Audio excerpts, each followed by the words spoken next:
संसद, यहाँ पर विधानमंडल, विधानमंडल, मंडल, संसद में लोकसभा और राज्यसभा।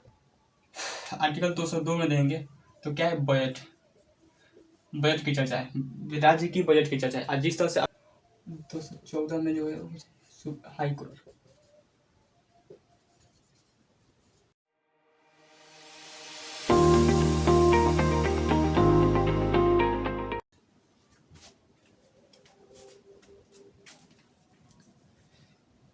जय हिंद। तो चलिए क्या समझते हैं पॉलिटी में आपको इससे पहले आपको क्या बताया था, इससे पहले आप विधान परिषद कैसे चुनाव होता है इस सब के बारे में बता दिए थे।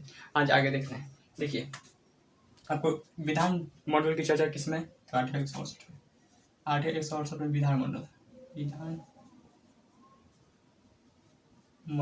विधानमंडल की चर्चा आर्टिकल 168 में है।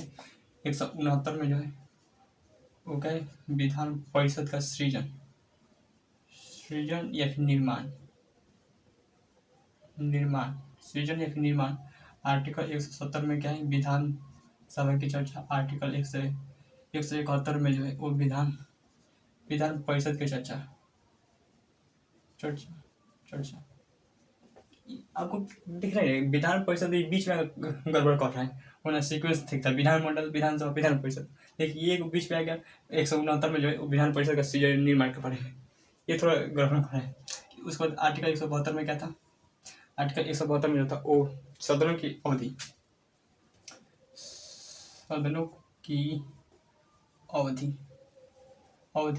आर्टिकल 173 में जो था वो सदनों की योग्यता, कहते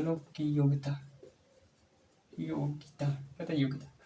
तो इस सब के बारे में आपको पहले से ही बता दिए थे। सदनों की अवधि जो है वो क्या है, विधान परिषद की जो है, विधानसभा की 5 वर्ष, जबकि विधान परिषद की जो है अस्थायी होती है।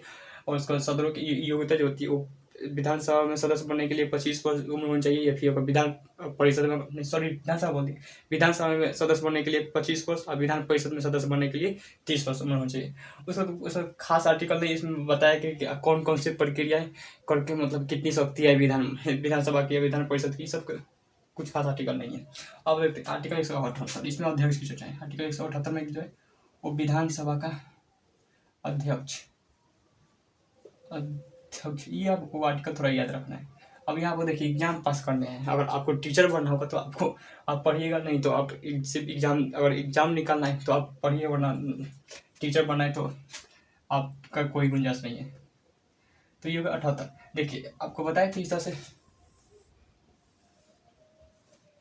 13 क्यों हो जा रहा है, ये हो गया विधानसभा, विधान परिषद।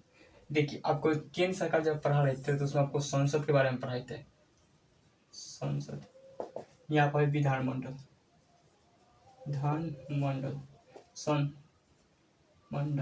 संसद में लोकसभा और राज्यसभा।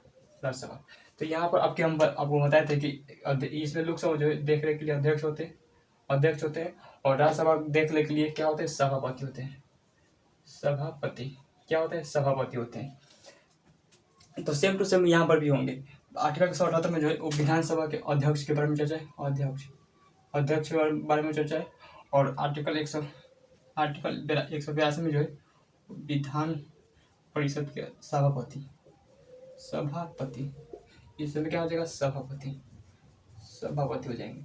लेकिन यहाँ पर ध्यान दीजिए, आपको जब संसद पढ़ा रहे थे तो संसद चूंकि केंद्र सरकार बहुत ही बड़ा अंग है, संसद भारत का सर्वप्रथम अंग जो है संसद है, और जिस कारण उसके जो राज्यसभा के जो देख रेख के लिए कौन करते हैं, सभापति होते हैं। लेकिन सभापति जो होते हैं वो उपराष्ट्रपति को बनाया जाता है, क्या बनाता है, उपराष्ट्रपति को। और चूंकि उपराष्ट्रपति भी बहुत ही बड़ा पद रखता है, राष्ट्रपति के बाद जो होते हैं उपराष्ट्रपति वो आते हैं।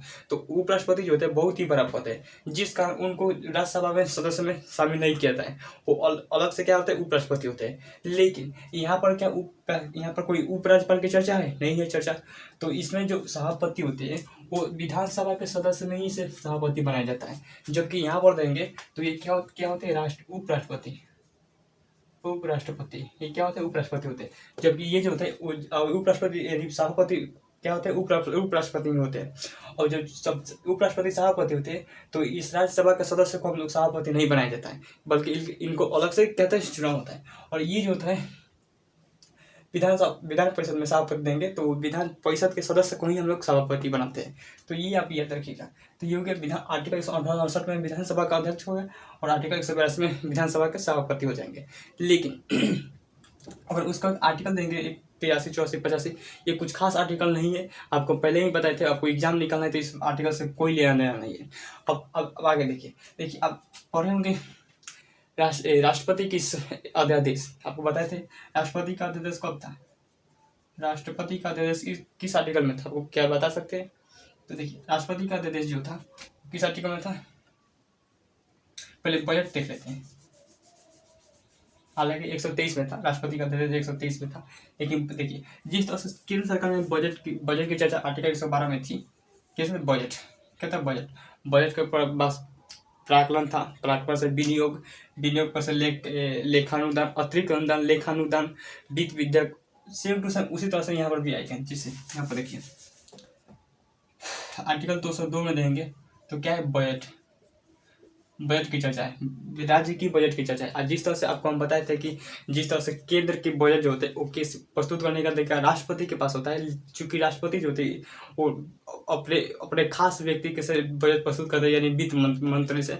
उसी तरह से इस राज्य में बजट प्रस्तुत करने का अधिकार जो होता है वो राज्यपाल के पास होता है, लेकिन राज्यपाल जो होते हैं अमूमन वित्त मंत्री से कराते हैं।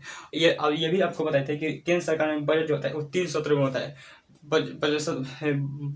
कौन कौन हो जाएगा, बजट सत्र में 3 सत्र होता है। कौन कौन सत्र हो जाते हैं, बजट सत्र, मानसून और शीतकालीन सत्र। बजट सत्र, मानसून सत्र और शीतकालीन सत्र, 3 सत्र होते हैं। बजट सत्र, मानसून सत्र और शीतकालीन सत्र 3 सत्र होते हैं। उसी तरह से अगर राज्य में बजट देंगे तो ये भी 3 सत्र होते हैं, बजट सत्र, मानसून सत्र, शीतकालीन सत्र। बजट सत्र फरवरी में आता है, आपको बताते थे अगस्त में मानसून सत्र, और नवंबर दिसंबर में क्या हो जाएगा, वो शीतकालीन सत्र। सेम टू सेम यहाँ पर वही प्रक्रिया होती है। तो इसमें कोई उल्टा पुल्टा नहीं है। मतलब अगर आपको केंद्र सरकार वाला बजट याद है तो यहाँ पर भी वही बजट होगा। अब यहाँ पर आपको बताएं, डिटेल से नहीं बताएंगे क्या क्या बजट में क्या क्या होता है। आपको जब केंद्र में बताए, केंद्र सरकार पर आए थे तो वहीं पर भी आपको बता दिए थे कि बजट जो होता है वो क्या क्या होता है, कि पूरी साल भर की मैंने आने वाले साल में क्या क्या सरकार करेगी सबको बजट में बताती है। तो ये सब आपको हम बता दिए थे। तो यहाँ पर भी वही सेम प्रक्रिया होती है। उसका बजट के बाद क्या आता है, प्राकलन, यानी पैसा। अगर कोई भी अगर सरकार डिसाइड कर दे कि हाँ चलो इस साल हम लोग एयरपोर्ट बनाने वाले, या फिर कोई भी कुछ भी चीज़ बनाना है, जैसे रेलवे स्टेशन बनाना है या फिर सड़क हाईवे बनाना है, तो उसमें जो पैसे खर्च लेंगे उससे किसे निकलते हैं, प्राकलन से। किससे निकलते हैं, तो प्राकलन से। तो इसके बाद आएगा कौन, आर्टिकल 203 में प्राकलन। प्राकलन में बताया जाएगा कि पैसा जो होता है ओके, कि बजट में बता दें कि पैसा इतना ये बनेगा और कितना पैसा लगेगा। उसके बाद कटौती प्रस्ताव आएगी, सब ये आपको बताए थे। तो प्राकलन में कटौती प्रस्ताव आता है, उस पर आर्टिकल 204 में जो है वो क्या आता है,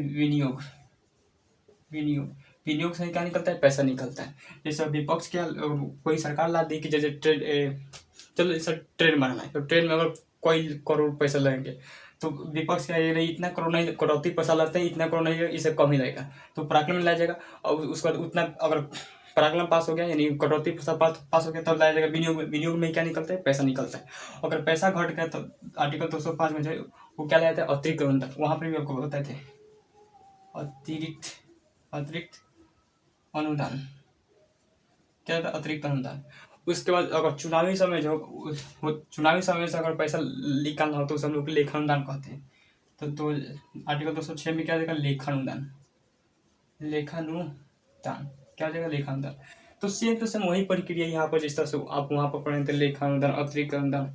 उसके बाद वित्त विधेयक, क्या पढ़े थे, वित्त विधेयक। वहाँ पर भी 117 में क्या पढ़े थे, वित्त विधेयक। यहाँ पर भी 207 में क्या हो जाएगा, वित्त विधेयक, राज्य के वित्त विधेयक। तो इसमें कुछ खास डिफरेंस नहीं है, सेम टू सेम। अगर आप क्या पढ़ेंगे, सेम टू सेम अगर आप पढ़ेंगे भाग संख्या 5 यानी सेंट्रल गवर्नमेंट के बारे में, तो वहीं आप कहाँ पर चिपका देना है, स्टेट गवर्नमेंट में। तो इसमें कोई दो राय नहीं है, ये हो गया। अब देखिए आपको पढ़ाए थे राष्ट्रपति की अध्यादेश। आपको बताते हैं राष्ट्रपति का अध्यादेश कब लाया था, राष्ट्रपति का अध्यादेश अध्यादेश अध्यादेश की चर्चा किस आर्टिकल में? तो आर्टिकल 123 क्या आता है? आर्टिकल 123 में राष्ट्रपति के अध्यादेश के बारे में चर्चा है। तो ये तो क्या राष्ट्रपति के अध्यादेश के बारे में चर्चा आर्टिकल 123 में। आपको हम बता दिए कि राष्ट्रपति का अध्यादेश कब लाया जाता है? जब कोई भी सत्र नहीं चल रहा हो, अगर उस समय कोई कानून की जरूरत पड़ जाए तो कौन लाएंगे? राष्ट्रपति बनाएंगे कानून, तो उसे राष्ट्रपति का अध्यादेश कहेंगे। लेकिन अगर सेम टू सेम अगर राज्य में भी उसी तरह से सत्र नहीं चल रहा हो और कानून बनाने की जिम्मेदारी पड़ जाए, यानी कानून बनाने की जरूरत पड़ जाए, तो उसे कौन बनाएंगे? राज्यपाल राज्यपाल का अध्यादेश राज्यपाल का अध्यादेश। और कुछ नहीं करना, इसको एक को इधर पलट देना है, एक चलो इधर। तो 213 में किसका हो जाएगा? राज्यपाल का अध्यादेश के बारे में चर्चा था। और आपको राज्यपाल का अध्यादेश कभी भी लाया जा सकता है और कितना भी लाया जा सकता है, जब हटाया जा सकता है। लेकिन अगर जब तक संसद की बैठक नहीं हुई तब तक, नहीं तो एक बार संसद की अगर बैठक हो गई तो उसे 42 दिन तक टाइम दिया जाता है कि अगर आप अप्रूवल करना चाहते हैं तो कर दीजिए, वरना आप कैंसिल कर दीजिए। ये हो गया। दूसरा चीज हमको बताए थे, राष्ट्रपति का अध्यादेश अधिकतम कितने दिन तक रह सकता है? अधिकतम कितने दिन तक? तो 6 महीने। आपको ये बताए थे कि अधिकतम 6 महीने ही क्यों रह सकता है? क्योंकि कोई भी सत्र जो होता है वो कोई भी 2 सत्रों के बीच जो होते हैं वो 6 महीने से ज़्यादा गैप नहीं हो सकता है। इसलिए अध्यादेश की अवधि जो है वो 6 महीने तक रखा गया है। तो ये तो आप समझ गए। अब बताए थे, अब देखिए आर्टिकल 123 में तो राष्ट्रपति का अध्यादेश, और 124 में क्या हो गया? शुरू हो गया था सुप्रीम कोर्ट। 124 में सुप्रीम कोर्ट शुरू हो गया था। उसी तरह से यहाँ पर भी देंगे तो 214 में क्या हो जाएगा? 214 में क्या जाएगा? सुप्रीम हाई कोर्ट की चर्चा है। 214 में क्या होगा? हाई कोर्ट उच्चतम न्यायालय क्या हो जाएगा? उच्चतम न्यायालय की चर्चा किसमें? 214 में। इसको हटाते हैं, हाई कोर्ट के बारे में थोड़ा समझते हैं।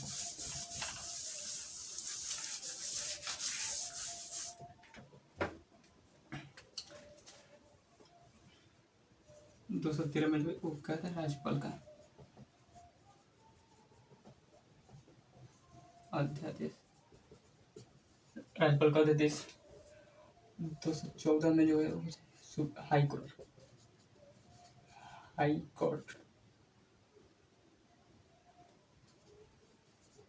उच्च न्यायालय क्या कहते हैं? उच्च न्यायालय। तो आर्टिकल 214 में क्या है? हाई कोर्ट यानी उच्च न्यायालय के बारे में चर्चा है। तो देखिए सेम टू सेम वही होगा। देखिए हाई कोर्ट होता है वो कोई भी राज्य सरकार के अधीन नहीं होता है। क्या था? राज्य सरकार का अधीन नहीं होता है। हाई कोर्ट सबसे पहले 1961 अधिनियम के तहत लाया गया था और लागू हुआ 1962 में। तीन हाई कोर्ट बने। कौन कौन?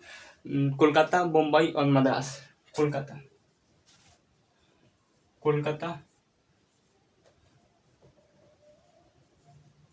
बम्बई और मद्रास।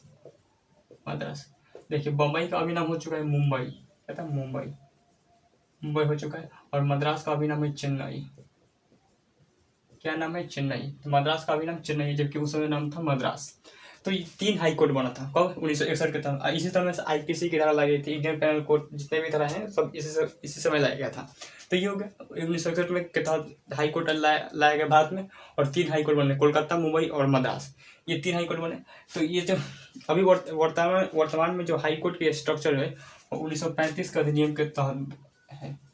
कब है? 1935 के अधिनियम के तहत हाई कोर्ट का जो है क्या स्ट्रक्चर है। हाई कोर्ट जो होता है वो राज्य सरकार के अधीन नहीं होता है। अगर राज्य सरकार जो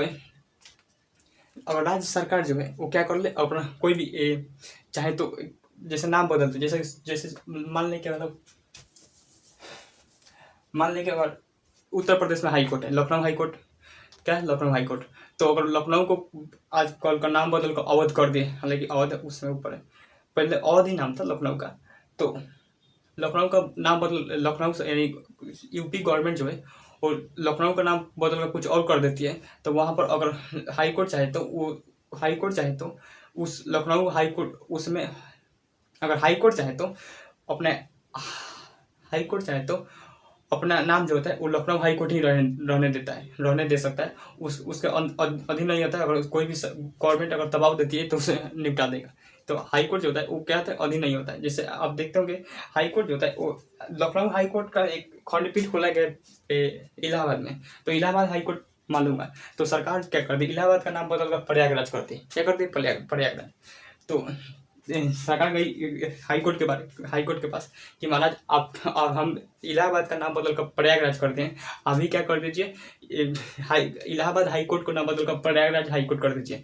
तो हाई कोर्ट ने कहा कि कौन सी बोल रहा है, अपने अंदर अपने अधीन समझाए क्या मुझको, तो महाराज गलती हो गया, माफ कर दीजिए। मतलब देखते हैं कितना पार होता है हाई कोर्ट, डिस्ट्रिक्ट कोर्ट का इतना पार होता है कि प्रधानमंत्री को रोक दे। सोचिए बहुत पार होता है जजों के पास। अब वो इस्तेमाल करते हैं, जब आप जाइएगा हाई कोर्ट में तब मालूम चलेगा कि कितना पावर होता है। अच्छे अच्छे बड़े से बड़े क्रिमिनल जो होते हैं वो कांपते हैं वहाँ पर जाकर, इतना पावरफुल होता है हाई कोर्ट। कोई भी कोर्ट, डिस्ट्रिक्ट कोर्ट हो या फिर हाई कोर्ट हो या फिर सुप्रीम कोर्ट हो, बहुत पावरफुल होते हैं। तो ये तो मुंबई हाई कोर्ट। देखिए कोई हाई कोर्ट होता है वो 25 हाई कोर्ट है। कितने? 25 हाई कोर्ट। भारत में जो लगभग कितना 25 हाई कोर्ट है, जबकि 2 हाई कोर्ट जो है केंद्र सरकार का अंतर्गत है, जैसे जम्मू कश्मीर और दिल्ली हाई कोर्ट केंद्र सरकार के पास है। 2 हाई कोर्ट जो होता है केंद्र सरकार के पास है, जम्मू कश्मीर और दिल्ली। ठीक, जम्मू कश्मीर जो थोड़ा अशांत एरिया है जिस वजह से वहाँ पर हाई कोर्ट दिया गया है, और दिल्ली जो है वो बहुत ज़्यादा जनसंख्या वाला केंद्र शासित प्रदेश है, इसलिए वहाँ पर अपना एक हाई कोर्ट दिया गया है। उसका जो है उस बाद कहा, इसमें कहा गया है कि अगर जो भी राजा अगर छोटे राज्य हैं तो उनको उनके अगल बगल के राज्य में ही हाई कोर्ट में शामिल कर दिया जाता है, वहाँ पर भी मुकदमा सुना जाता है। जैसे आप देखते होंगे लक्षद्वीप, ये भारत में केवल लक्षद्वीप, आप देखेंगे लक्षद्वीप जो होता है वो केरल सरकार के हाई कोर्ट के अंतर्गत आता है। कहता है केरल के हाई कोर्ट के अंतर्गत आता है कि लक्षद्वीप। आप अंडमान निकोबार देंगे, कहते हैं अंडमान निकोबार देंगे तो कोलकाता हाई कोर्ट के अंतर्गत आता है। किसका अंतर्गत? कोलकाता हाई कोर्ट के अंतर्गत आता है। यहाँ बताएंगे तो असम में गुवाहाटी हाई कोर्ट, असम में कौन सा? Guwahati high court. तो अरुणाचल प्रदेश का सारा मामला जो होता है गुवाहाटी हाई कोर्ट में ही सुना जाता है। तो अगर कोई भी अगर छोटा छोटा राज्य है तो उसे किसी अगल बगल के राज्य के हाई कोर्ट के पास दे दिया जाता है कि आप ही उसका मुकदमा सुनिएगा। तो ये सब होता है। तो ये हो गया हाई कोर्ट। अब आप देखते हैं हाई कोर्ट में जज बनने के लिए क्या करना पड़ता है, कैसे बनेंगे और कैसे बना जाता है। जैसे आपको बताए थे सुप्रीम कोर्ट में जज बनने के लिए कोलोजियम की व्यवस्था होती है, और राष्ट्रपति का अच्छी जानकारी यानी कोलोजियम की व्यवस्था होती है।